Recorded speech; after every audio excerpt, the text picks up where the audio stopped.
বিনা পয়সায় কিছু হয় না। তুমি কিছু দিলে তারপরে তুমি কিছু পাবা। এটা সবচেয়ে আমাদের সবার মন খারাপ হয়ে যায়, আমাকে ডাকলো না কেন, আমাকে সম্মান দিল না কেন, আমাকে ট্যালেন্ট পুলে বৃত্তি দিল না কেন, কারণ তুমি ভালো একটা খাতা জমা দিতে পারো নাই। এই জন্যে আমি আবারও ব্যাক করি, আমি সোলাইমান সুখন।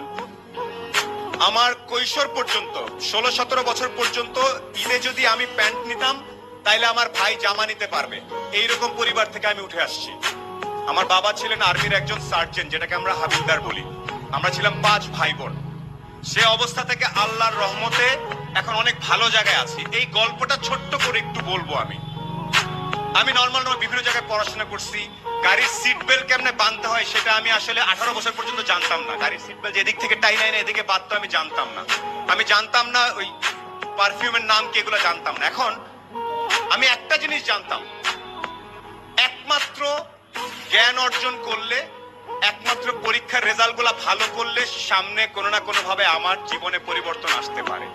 এখানে পরীক্ষার রেজাল্ট ভালো কার কার আমি আওয়াজ শুনতে চাই। 13 থেকে 19 আওয়াজ শুনতে চাই ভালো ছাত্রছাত্রীদের। এখানে প্রত্যেকে ভালো ছাত্রছাত্রী আমি জানি। আমি আজকে লিস্টে পড়েছি, পলক ভাই প্লেনে আস্তে আস্তে বলছিল যে এত ছেলে মেয়ে, এত কৃতি সন্তান আমি কিভাবে ছবি তুলবো একসাথে, আমার তো পুরো মাঠ লাগবে। সিংড়ার মতো একটা জায়গায় এতগুলা মেধাবী ছেলে মেয়ে তৈরি হচ্ছে। একটা সাজেশন তোমাদের সবার প্রতি, যারা তরুণ এখানে, যখনই চিন্তা করবা এনি টাইম, তোমার বয়স 14, তুমি একভাবে চিন্তা করবা যে আমি, আমার বয়স 14, নিউ ইয়র্কের একটা 14 বছর, আমেরিকার একটা 14 বছরের ছেলের সাথে যদি আমি 1 ঘন্টা কথা বলি, ও জিতবে নাকি আমি জিতবো। এই স্টাইলে যদি যেতে পারো তাইলে তুমি একটা কিছু হওয়ার চান্স থাকে। না, অনেক আগে বলতে পারবো না ভাই, কেন, আমেরিকার ছেলেটা কি দেখে, ও যা দেখে তুমিও তাই দেখো। ইন্টারনেট আছে না, আমি তোমাদের শেখ কামাল ডিজিটাল ল্যাব দেখে আসছি। আমি জানি এই আমতলা ইন্টারনেটের কারণে ছেলে পেলে এসে বসে বসে কাজ করে, আমি জানি এটা। আমেরিকার ছেলেটা যে ইন্টারনেট ইউজ করতেছে, তুমি একই ইন্টারনেট ইউজ করতেছো না? কে কে আওয়াজ? না ভাইয়া, আমি তো ইন্টারনেটে খালি গান দেখি আর একটু ফেসবুক করি, তাইলে হবে না। আবার একটু বলি কিছু কিছু বেসিক জিনিস।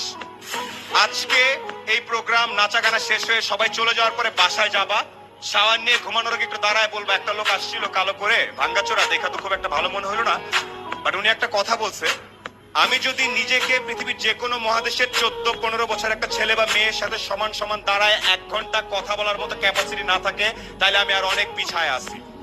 এই সাহস কার কার আছে?